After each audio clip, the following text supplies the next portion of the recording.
eze gbanyụkwa ọkụ ezuo eze gbanyụkwa ọkụ n'ebe a pen nwanne ebe a pen city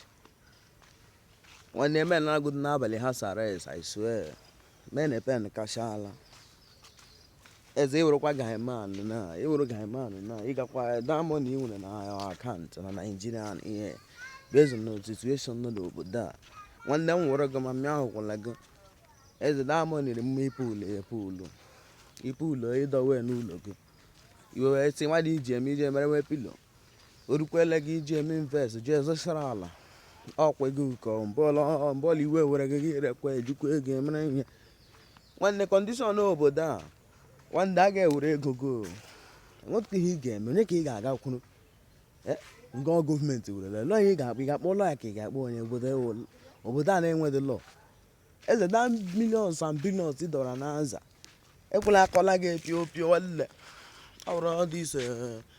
tank a na-eji atige fuel a na-eji eli fuel n'ala nwanne ọkwa ihe mere na-eji eti ego na Abuja ndị politicians anyị nwetara ka na-eti ego na bank ha nwechina ofu ụlọ arụchara ihe juru n'ụlọ atụ deki ihe juru na dị atụrụ mmụ kọrensi emetie sekuriti iche nọ mmanụ biye nwe nọ ebido n'ime ọ wụrụzie gụwa nwa apa na-enwedị connection into gọọmenti gị were ego gị niile dọwa na bank a ga-emesa ihe a ga-ebu ha ụzọ were 5 naira na-eje jọbazie were 100 naira ji sọbụ gị chee na owe egwuregwu ka ọ dị efuo ha niile ya ọka aga aka